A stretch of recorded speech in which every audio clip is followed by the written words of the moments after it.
agama ini pada dasarnya adalah mudah, dan agama itu biasa-biasa aja, tidak perlu berkreasi. Dalam beragama hanya ngikut gimana kata Nabi dan para sahabat radhiyallahu alaihim ajmain.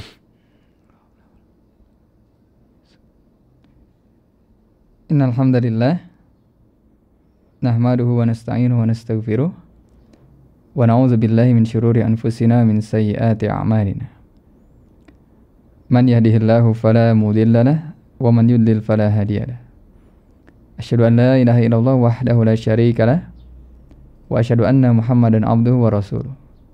Qala Allahu jalla fi ula, ya ayyuhalladzina amanu ittaqullaha haqqa tuqatih wa la tamutunna illa wa antum muslimun. Ya ayuhan nasu ittaqu rabbakumul ladzi khalaqakum min nafsin wahidah wa khalaqa minha zawjaha wa batha minhuma rijalan katsiran wa nisaa'a wattaqullaha alladzi tasaaluna bihi wal arham innallaha kana 'alaikum raqiba. Ya ayyuhalladzina amanu ittaqullaha wa qulu qawlan sadida yuslih lakum a'malakum wa yaghfir lakum dhunubakum wa man yuti'illaha wa rasulahu faqad faza fawzan 'azima. Amma ba'd.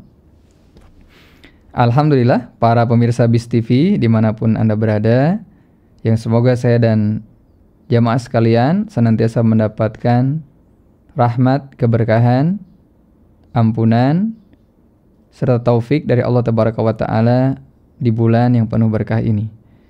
Alhamdulillah di paruh yang ketiga dari 10 hari, yaitu di 10 hari yang terakhir ini, kembali kita akan melanjutkan pembahasan yang insya Allah kita butuhkan untuk menjadikan kita semakin merasa bangga, merasa mulia Allah Ta'ala takdirkan sebagai muslim.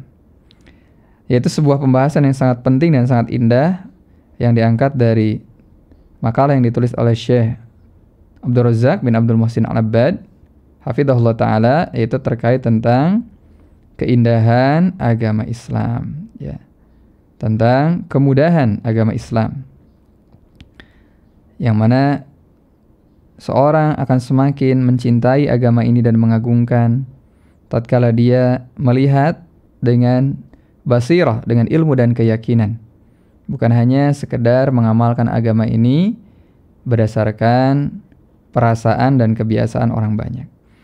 Syekh hafizahullah ta'ala mengatakan, ketahuilah bahwasanya syariat Islam adalah syariat yang penuh dengan kelapangan, kemudahan, yang mana dia dibangun berdasarkan, ya, ini syariat yang toleran, dibangun di atas kemudahan, ya. Kemudian yang kedua, raf'ul haraj, yaitu meniadakan beban atau kesulitan, ya. Di mana di antara dalilnya Syekh membawakan firman Allah Ta'ala yang pertama, la yukallifullahu nafsan illa wus'aha.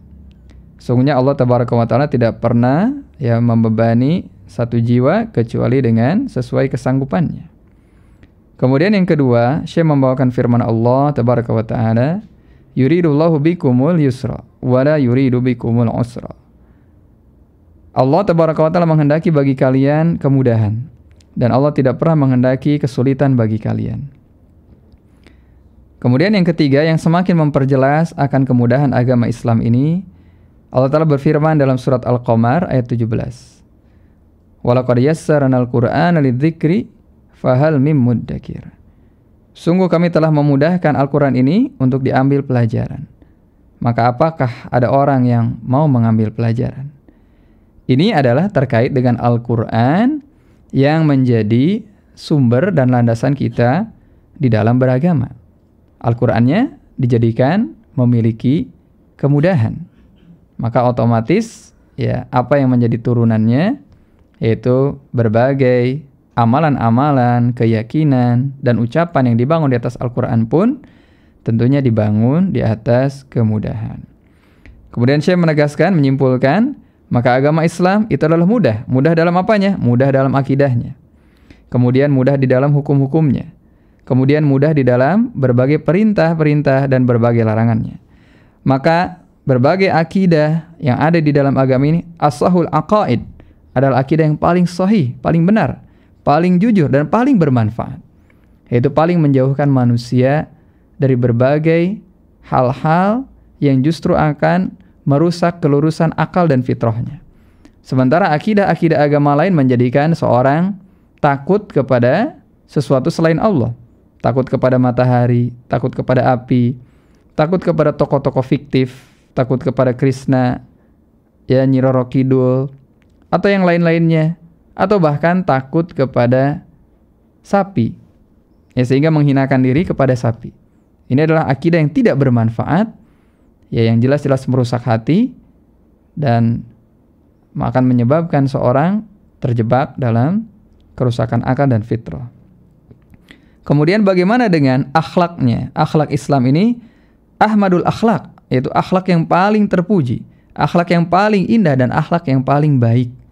Nah, kemudian bagaimana dari segi amalan-amalan dan hukum-hukumnya? Yang ketiga, dia adalah ahsanul ahkam, hukum-hukum yang terbaik, hukum-hukum yang paling adil dan paling lurus, di mana hukum-hukumnya dimulai dari perkara yang paling kecil, paling mendasar, ya, yaitu yang terkait dengan bagaimana kebersihan lahiriah di antaranya. Maka diajarkan bagaimana mencuci tangan ketika setelah tidur malam. Janganlah seorang memasukkan tangannya ke dalam bejana kecuali setelah mencucinya. Ya, diajarkan bagaimana ketika bersin. Diajarkan bagaimana ya seorang itu hendaknya bersiwak ketika dia wudhu atau ketika dia sholat. Bagaimana seorang mau masuk ke kamar mandi, detail sekali. Ya, apa yang dibaca. Ya, tidak ada agama yang sedemikian rinci. Ketika dia bersin, apa yang dia baca? Luar biasa. Ya. Nah, ketika seorang ya misalnya di sini mendapatkan sesuatu yang tidak dia kehendaki, apa yang harus dia ucapkan? Ya, qadarullahu wa masya'a fa'ala. Nah, sungguh sangat luar biasa. Hukum-hukum yang paling adil, paling lurus, paling memperbaiki baik lahir maupun batin. Memperbaiki pribadi, memperbaiki keluarga, memperbaiki masyarakat dan bangsa, memperbaiki dunia dan akhirat. Kemudian Syekh menjelaskan tentang bagaimana caranya agar kita bisa berpegang teguh dengan agama ini. Beliau berkata, maka barang siapa yang memperhatikan kebagusan agama ini, kebersihannya, kejernihannya, ya kemudian cahayanya, pesonanya, dan juga memperhatikan tentang berbagai kemudahan yang ada di dalam agama ini, apa hasilnya? Dia izdada tamassukan bihi, bertambahlah ya tamasuk dia, berpegang teguhnya dia kepada agama tersebut. Itu cara yang pertama, hendaklah dia memperhatikan tentang ya kejernihan agama ini, kemudahannya. Maka dia akan bertambah sikap dalam berpegang teguh kepada agama. Ya, maka dengan memperhatikan hal tersebut juga akan melahirkan ta'ziman lahu, pengagungan terhadap agama Islam. Ya, dan dia pun akan menunaikan apa yang menjadi berbagai akidah Islam, juga hukum-hukum Islam. Ya. Di antara dalilnya dibawakan oleh Syekh adalah hadis yang diriwayatkan oleh sahabat Abu Hurairah radhiyallahu taala anhu, di mana Rasulullah SAW bersabda, "Innad dina yusrun." Sungguhnya agama ini mudah. Ya. Maka Nabi SAW menekankan, "La yushadda fid din illa ghulabah." Tidak ada orang yang mempersulit dirinya di dalam menjalankan agama ini kecuali dia akan dikalahkan.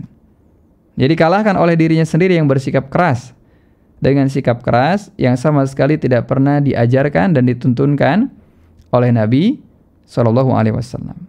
Maka seorang ketika mau menempuh satu perjalanan, itu di samping dia tahu jalur yang harus ditempuh, dia pun harus bisa menjalani dengan cara yang benar. Misalnya apabila dia mengetahui bahwa jalan yang dia tempuh ini adalah jalan yang panjang, maka dia harus mengatur ritme, mengatur nafas, dan mengatur kecepatan. Misalnya dia ingin melakukan lari maraton, lalu dia mengerahkan seluruh energi, nafas di awal. Apa yang terjadi? Alih-alih dia sampai ke finish, di tengah perjalanan, atau seperempat perjalanan, atau sepertiga perjalanan, sudah habis nafasnya. Kenapa? Karena dia hanya sekedar mengandalkan semangat.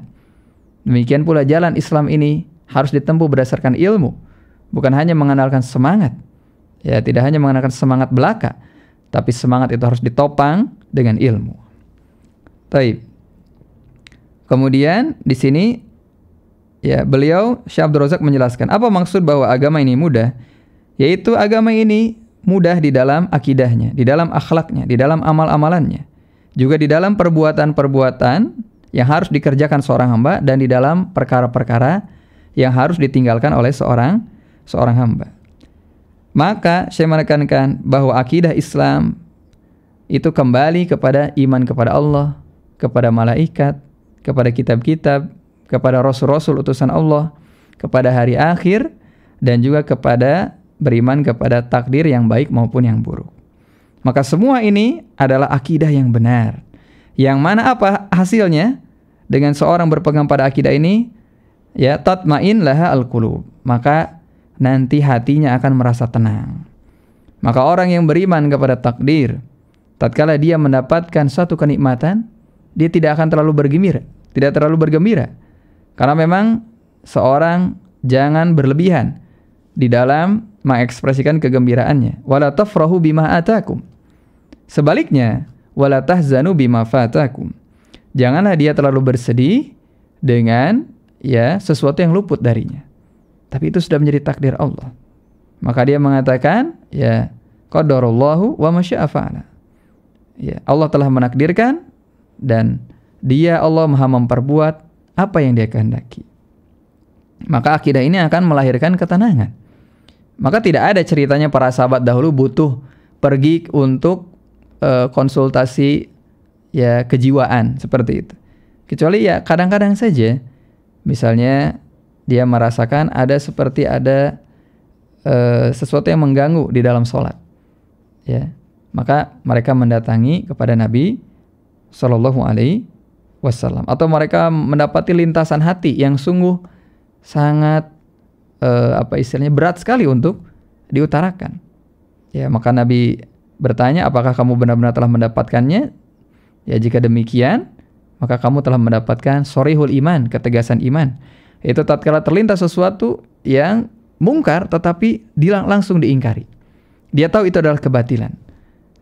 Nah, kemudian dengan akidah ini akan menyampaikan seorang yang meyakininya dan berpegang teguh dengan akidah ini kepada ajali ghayatin wa afdalil matlub, kepada puncak yang paling tinggi, yang paling agung, dan juga seutama-utama perkara yang dicari. Inilah yang dicari oleh seorang di dalam kehidupannya, yaitu keteguhan, kemantapan, ketenangan di dalam akidah. Berbeda halnya dengan akidah ahli kalam, yang mana mereka itu adalah orang yang menjadikan agamanya sebagai ajang perdebatan.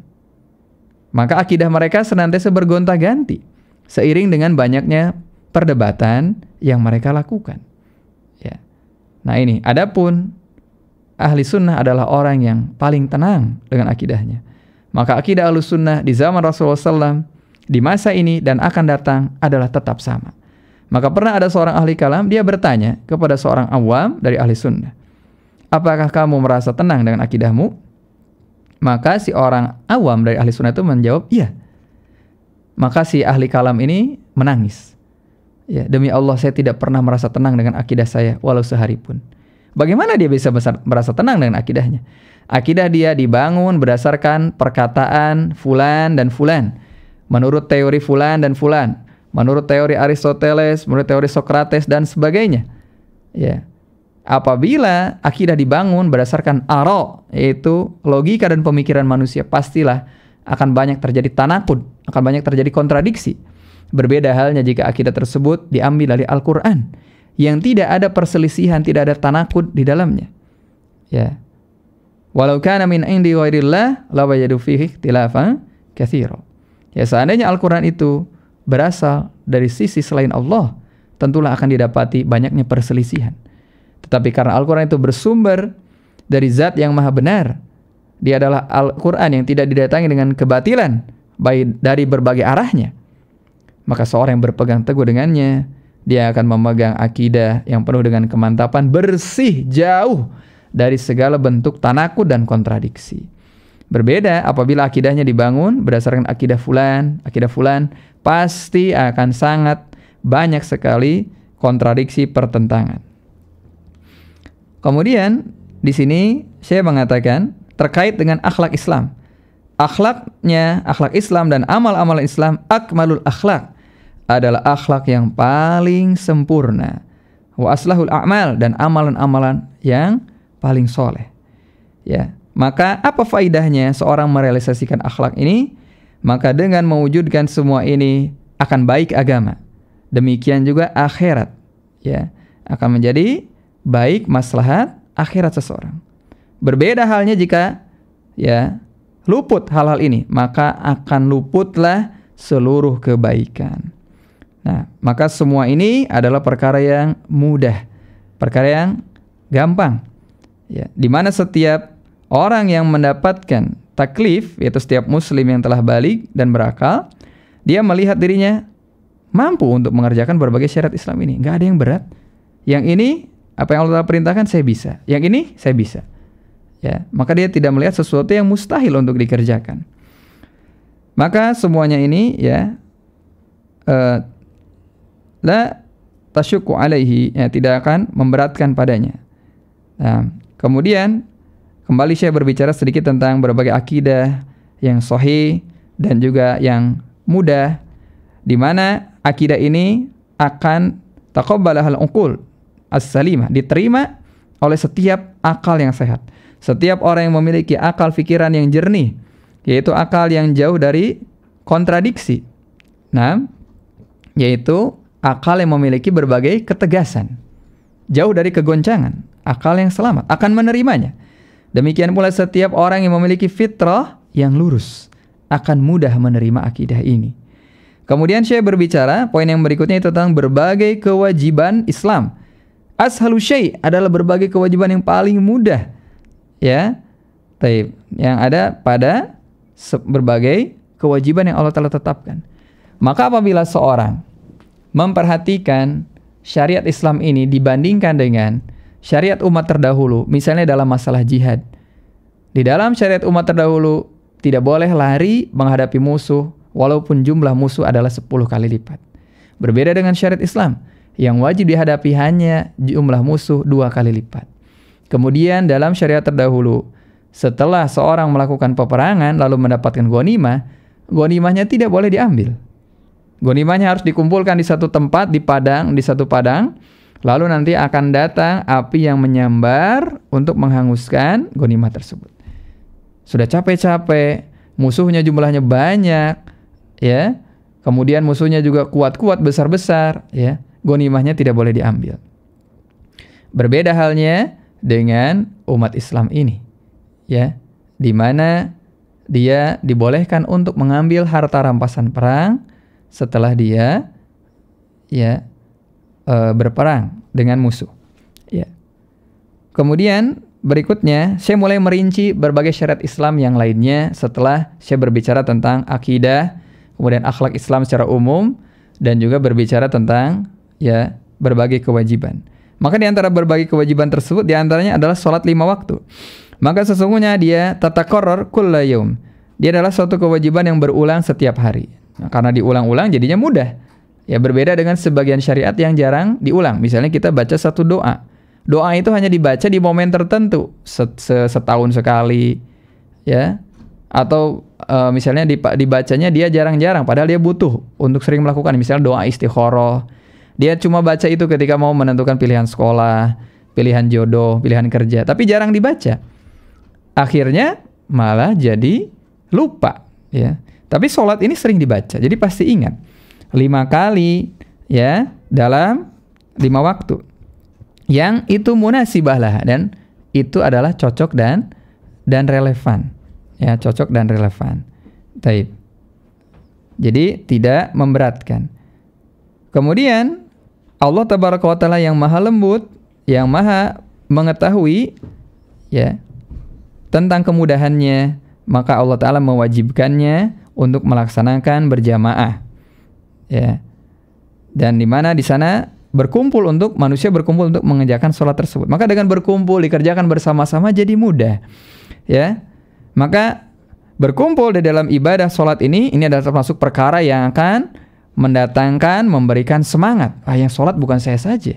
Di panas-panas begini, di tengah hari ini, yang sholat bukan saya saja, ya, tetapi juga yang lain pun ikut sholat. Taib. Kemarin mereka sholat, sekarang saya sholat. Ya. Tahun lalu saya sholat, mereka juga sholat, sama. Ya. Kemudian Allah Ta'ala ya mengaitkan adanya balasan, yaitu berupa kebaikan dunia dan juga yang terkait dengan baiknya keimanan. Kemudian dari sholat ini akan memberikan apa? Memberikan efek, yaitu pahala al-ajil, yaitu di dunia, pahala yang disegerakan, dan pahala di akhirat nanti. Yang mana ini menjadi sebab ya seorang muslim itu merasa nikmat dan memuji Allah Tabaraka wa Ta'ala terhadap apa yang Allah Ta'ala fardukan kepada hamba-hambanya. Dan Syekh mengatakan la gina lahum anha, di mana di sini apa? Seorang hamba senantiasa merasa butuh terhadap sholat ini. Ya, tidak pernah dia itu tidak merasa butuh terhadap sholat. Kemudian di antara syariat Islam yang berikutnya adalah yang terkait dengan zakat. Ya. Maka zakat ini tidaklah diwajibkan kepada orang-orang yang fakir, yang tidak memiliki ya bagian tertentu dari harta yang harus dizakati. Ketentuan zakat ini semata-mata diwajibkan kepada orang-orang kaya. Apa faidahnya? Faidahnya sangat banyak. Di antara faidahnya adalah untuk menyempurnakan agama mereka, menyempurnakan keislaman mereka. Kemudian yang kedua di antara faedahnya, untuk mengembangkan harta mereka dan juga mengembangkan akhlak mereka. Hartanya berkembang. Ya. Jadi orang ketika berzakat itu bukan berkurang, bukan habis hartanya, tapi malah bertambah. Demikian pula dengan akhlaknya. Demikian pula dengan akhlaknya. Nah. Demikian pula dengan akhlaknya, maka akan menjadi baik akhlak ini, di mana akhlaknya menjadi bersih dari berbagai ya kebakilan. Kemudian yang berikutnya, faidahnya adalah daf'an lil afat, di mana zakat ini dapat menolak berbagai keburukan, ya, berbagai yang berpotensi menimpa mereka dan menimpa harta mereka. Kalau dia orang yang pelit, boleh jadi Allah Ta'ala berikan dia penyakit. Boleh jadi Allah Ta'ala jadikan hartanya habis dengan terjadinya kebakaran dan cara lainnya, dicuri dan lain sebagainya. Kemudian yang keempat, tathiru lahum minas sayyi'at. Dengan adanya zakat ini akan mensucikan mereka dari berbagai keburukan.